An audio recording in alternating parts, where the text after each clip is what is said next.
see how we're doing here. Start this.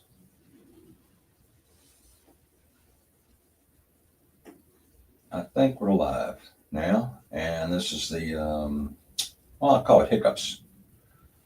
Let's see if we can get this to play now. Oh, maybe up here.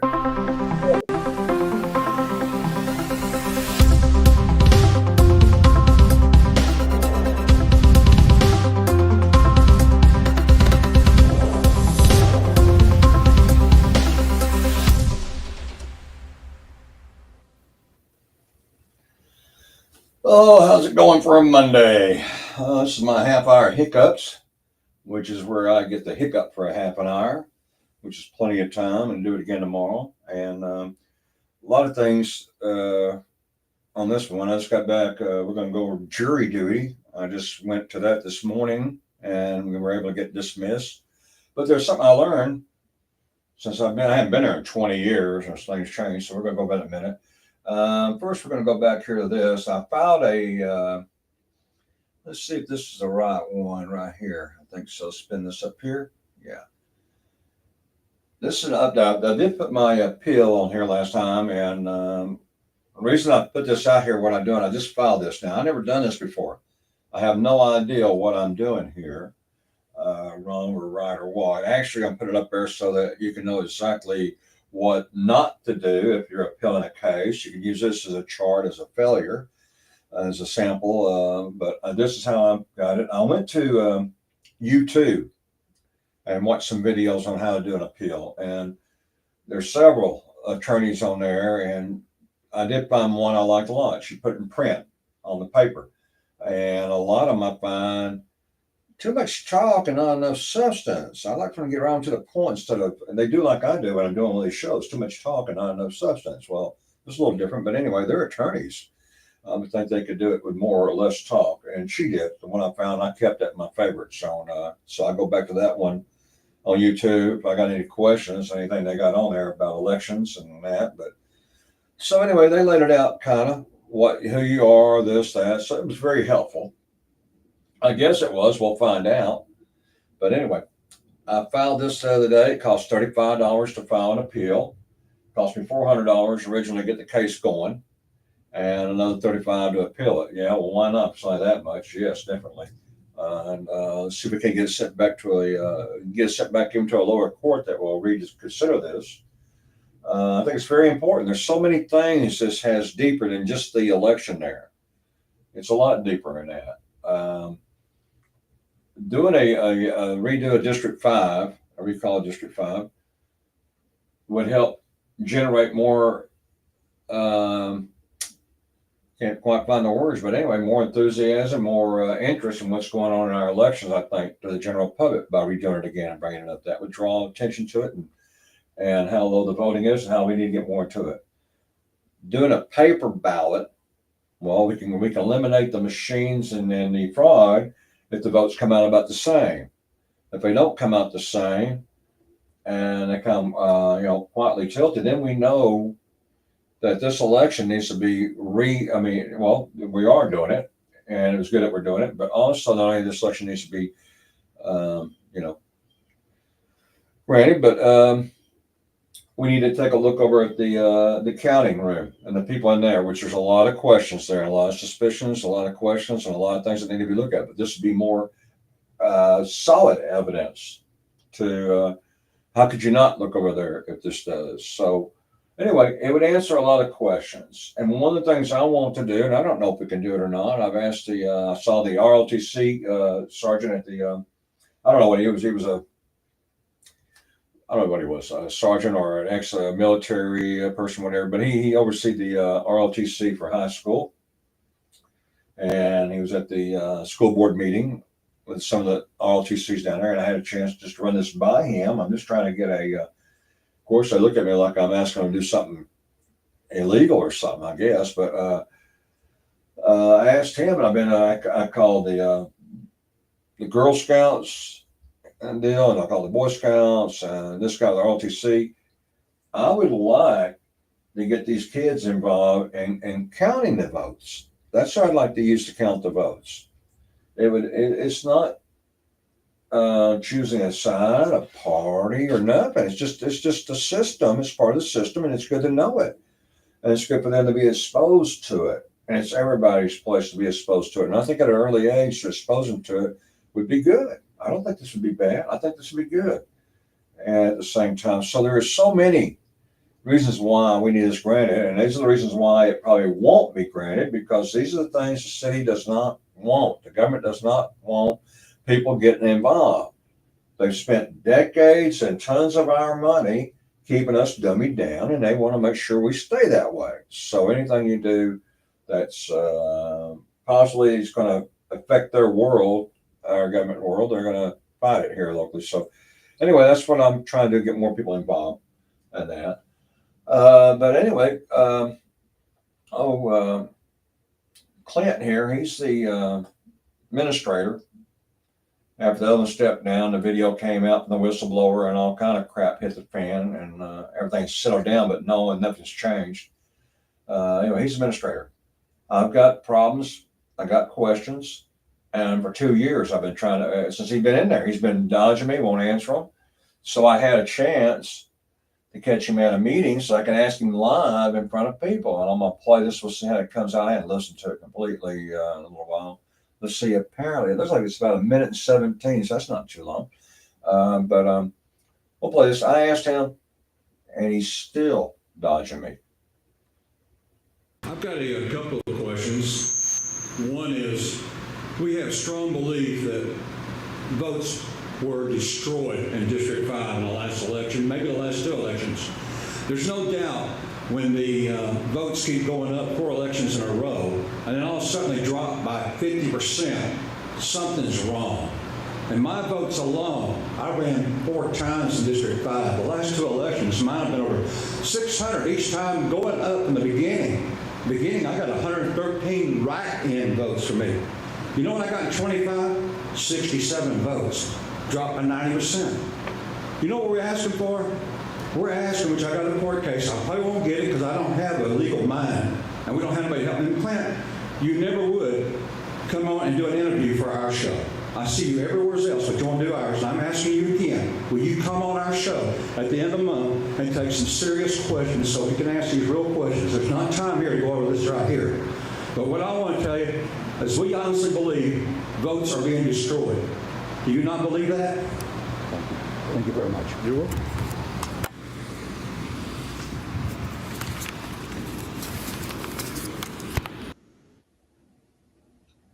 Of course, Clint has not returned any calls. He did say he would there, and he said no, he don't believe votes are destroyed and that, but he won't come on. He still won't come on.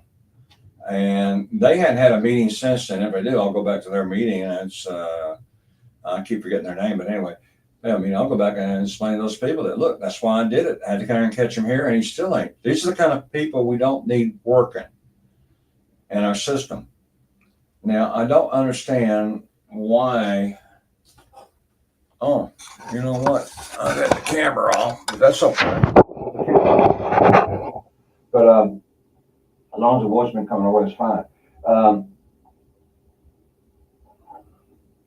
Why we don't hold the people to the same standards as the private market hold employees to. When you work at Walmart or a lumber store or a factory or whatever in the private market, there are guidelines and rules, and they're enforced. Those rules are enforced.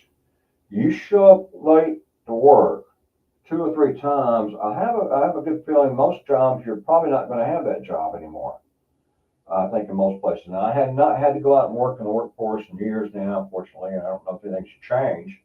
But when I left the scene back in my days, if it's still the same, and I have every reason to believe it is, because it's just good business. You can't function a business properly unless you go by these guidelines, and people are held accountable. If you lie, I don't think they're going to keep you working there if they catch you in a lie. But see, all these things are acceptable when you work for code compliance. There's no rule against lying. It's okay, but not in the private market, you know. So I was really kind of shocked when I got involved with all this years ago to learn that our system, our city, the way they run the employees, everything's done, is not, I thought it would be a higher standard. I would want a higher standard for the people working for our city than the private market. I'd want to be a notch up, at least, but we're not. We're below that. This is the only place, only thing in our city and our local government we allow this, is the only place that a person can get fired from their job from the city, get fired. They got fired for whistleblowing, and they got paid $5.5 million. Where do you go get fired from a job that they turn around and give you a large sum of money like that?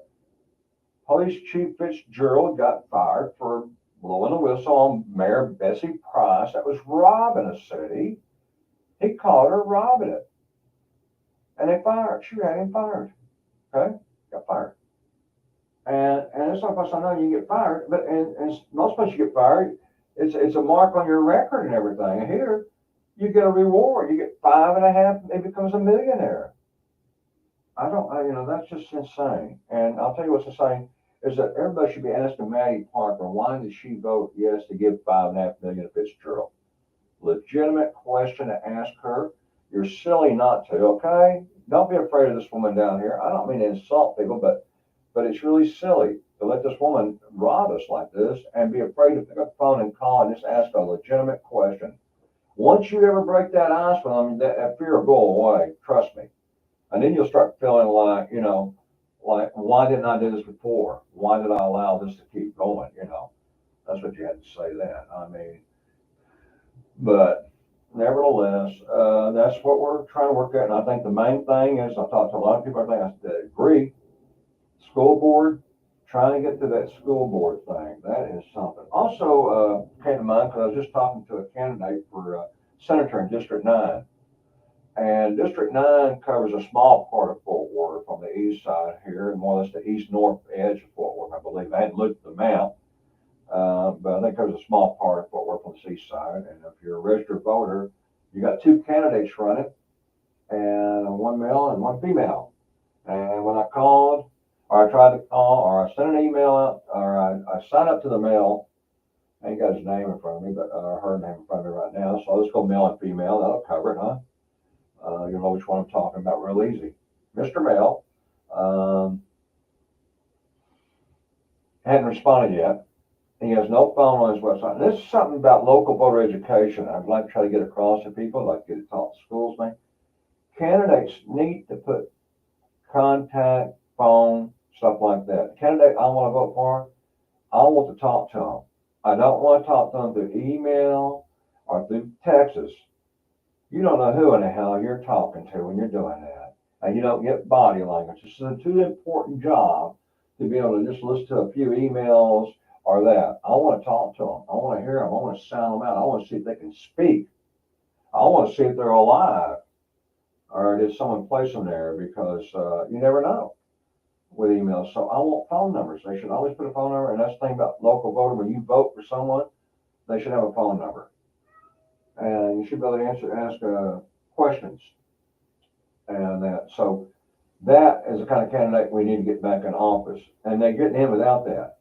What you see on, I never did look at her website, but I did his.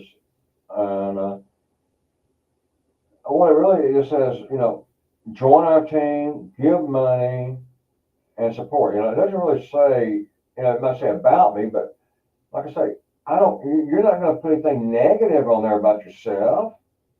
So I want to be able to talk to you. I want a place on there saying, I want to see you do outdoor, I want to see you do meetings. I want to see on there, I'll come to a meeting, open for meetings and stuff like that. I want you to learn about the candidates before you vote on them. They don't even want you to know about them. All they want to do is put out a website, vote for me, and, sign up, volunteer, yay, here's me, my family, everything. I'm just great. It's the same old crap I see. And the other girl, I ain't got her name from me, she was supported by Trump. This picture's on there with him, which I'm a big Trump fan. But there again, Trump endorses a lot of candidates that are Republican.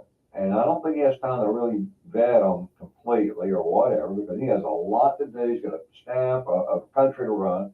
But I guess they take a kind of quick vet and see which one meets their criteria more than the other one, and then put their support behind them. But there again, for a lot of times the choices, when they get in office, they all turn out to be the same. They don't answer questions once they get elected. Same thing with Tim O'Hara. He was on my show, and on my show, I asked him publicly, I said, the main thing is that when you get in office, about 10, 11 months, will you come back on? That'll be the true test. That's what I'm always asking these people when they come on. Will you come back on if you get in there? Because it always seems like once they get in, all that political nonsense they fill the air with doesn't mean anything. They start becoming a puppet and doing whatever it takes to keep them in office. But anyway, on the female side, Mrs. Female, Miss Female, or Mrs. Female, I don't know which way to put that. I googled her number wasn't on the flyer either. No number on the flyer, but I did Google. And that's how I got on his website too, by Googling. And when I Googled her contact number, it came up right across her, big numbers right across there. Boom, boom, boom, boom. I said, well, great. And at least there was a number. And I called and she answered. And I asked her if she was not a machine, because we got so many machines talking for you. Who knows what's live nowadays? And she said, no, she's alive. So, yeah, and she listened to me ramble on for a few minutes when I should have been asking her a question about her instead of telling her about my problem. So, but anyway, what really counted me, because what put her way ahead, I didn't need to know much more. If you got a phone, a contact, and talk to you, you're way ahead of the other candidates. Okay, that's first. The other thing in my deal, and I had a problem on one of the elections because I had two candidates that trailed me down about three things of mine almost, and that made it a little bit harder, which doesn't normally happen. But first thing, I like to see a phone number. That's a big winner with me, a phone number. That means you're willing to reach everybody. Okay.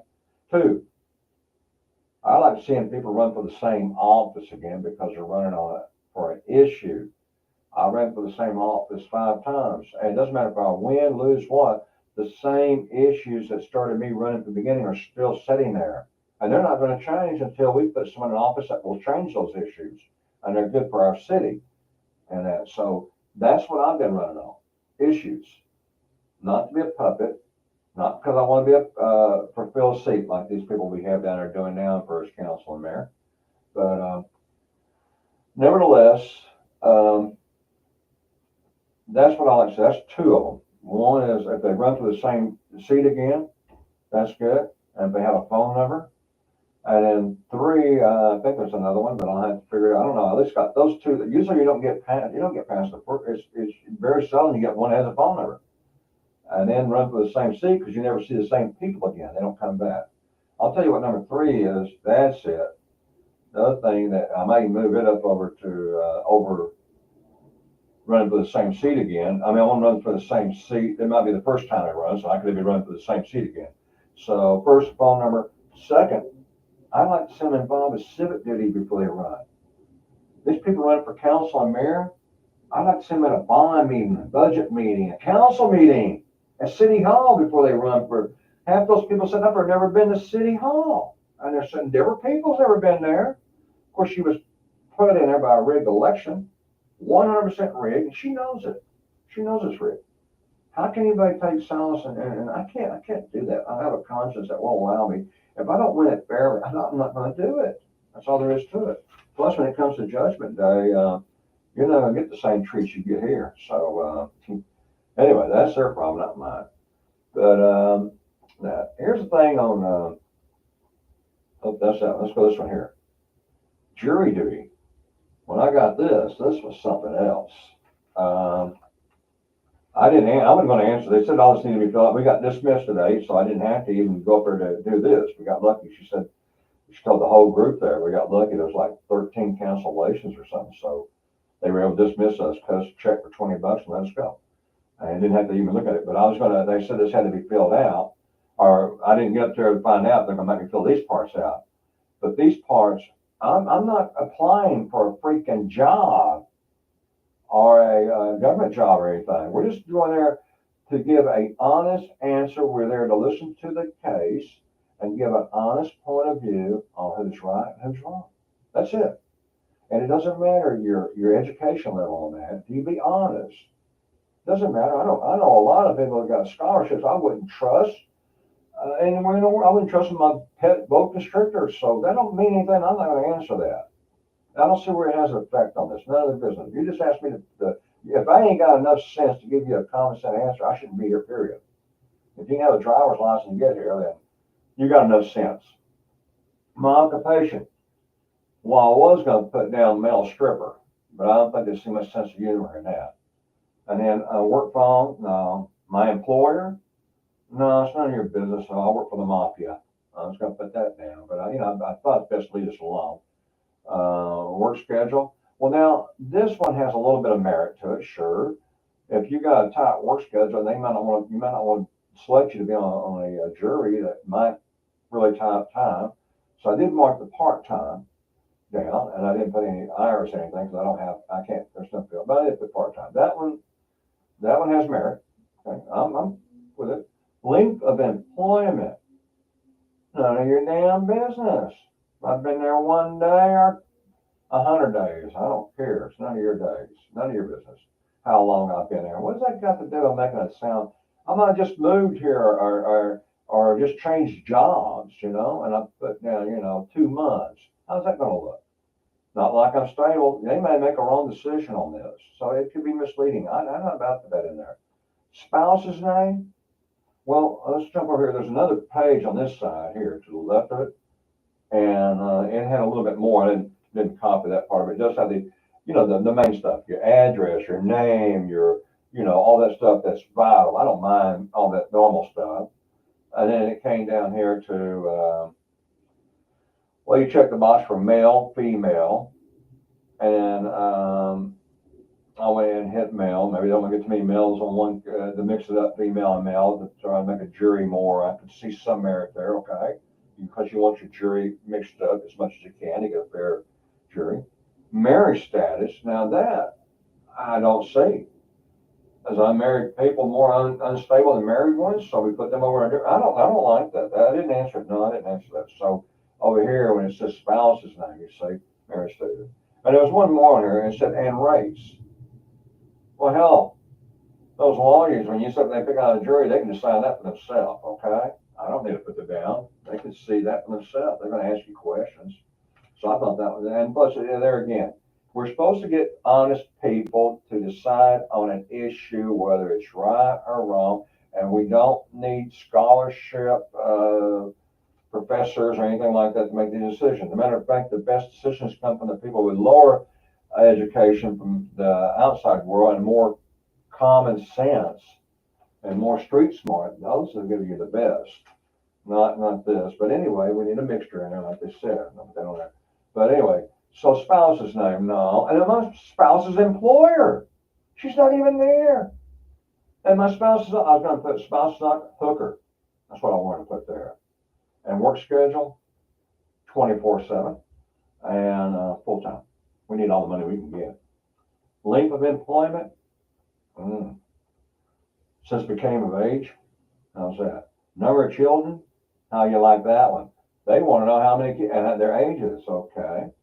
Well, I got 14 kids, starting at one's 73 and one's 84 and one's 12 and one's 14 and one's 36. I don't know. These questions are just really insane to me. Just what's going on in our system. This is because of what we let get in our system, put crap in there like this. I can't see, if anybody can see any of these that have a bearing on you, why you should be on a jury or not. Please enlighten me. Maybe you see something I don't see. But I see a bunch of nonsense here, and so it's too intrusive. I'm not trying to get a job. I'm not trying to, so that's just ridiculous to me. But anyway, I just want to share that, and I didn't get a chance to contest it. If we'd gone further, I had to go through the procedures, and they'd asked me, I had to fill this out, I may not be sitting here now. I would just stuck my wrist out and say, put the handcuffs on and go. Let's go. I'm not filling it out. Without someone explaining to me, I think that's my rights as a citizen to be explained why these are important before I fill them out. So, and that's what I would have stood on. But they may not even ask you. I got a good feeling that they probably wouldn't even. They just go on by with it and just take. Once you got your name, your email and contact, all that vital stuff they need, that's all they're going to care about. I believe that's what I believe would happen. But if it didn't, it'd been a different story. But anyway, we don't know. I missed that. I don't come in for jury duty for another 20 years. So, well, anyway, that was a quick 30 minutes for me. And at the end of October, and I just sent a video over to City Council. So if you have cable TV, you can watch it if they play it. I've got to check my email and see if they rejected it yet or not. No, either reject it today or tomorrow. They'll probably wait till tomorrow. They like to wait till the last minute to reject stuff, so I don't have time to do anything. But I'm already prepared for them, so it don't matter when they reject it. I have my plan. When I go to council, I have plan A and plan B when I do videos, because they edit my videos. I'm not the person they do that. They screw in my videos. They do all kinds of things. So we'll see if they play. And the video I got for tomorrow night, I'm going to put it on my website after the council meeting tomorrow night. I'm going to let it play there first. If it does play, you can see it on cable channel. I think it's around 190, 191, 92, somewhere you can find the city council on a charter cable. If not, then you'll be able to see it on the website or on Facebook. I'm on there, and next door. I'll put it everywhere. I'll put it everywhere. It's a 3-minute video. I'm just going to go about this is what it's all about. And that's what we're going to be working on for the next couple of months. That's coming up. And I got hope that we can put back the old America. I got some signs coming out too on Highway 30. I hope I don't go to jail with those, but I'll take pictures of them. We'll put them on here, and I'll be placing those out on Highway 30 on the westbound side, and let them run about our new schedule. And so, matter of fact, so anyway, we'll do that. I got to call my sign guy and get these things out. We'll put those up. So, okay. Well, tomorrow we'll hammer on something else. There's plenty of things to hammer on, but right here mainly was my appeal case. That's how that comes out. So, all right, and we'll be around tomorrow, hopefully, unless something else comes up. So, ciao. Till then, and this is the way I like to close my, I think I'm going to close these with Maddie that's something I got coming up too. I'll show you in the near future. But anyway, let's close with Maddie. Just too young to be a mayor, I'll tell you. That's Maddie Parker right there. Enough. You can't take Don't follow me out. You're done. I don't want you in my face. No, ma'am. I want you to be done. No, ma'am. I'm not You're done. I'm not done, ma'am. I am not done. I'm a citizen and I'm not done. This is a public building. You do not own it. You do not own it. You don't have You do not own it, I'm ma'am. done. You do not own it. This is a public building. See good footage.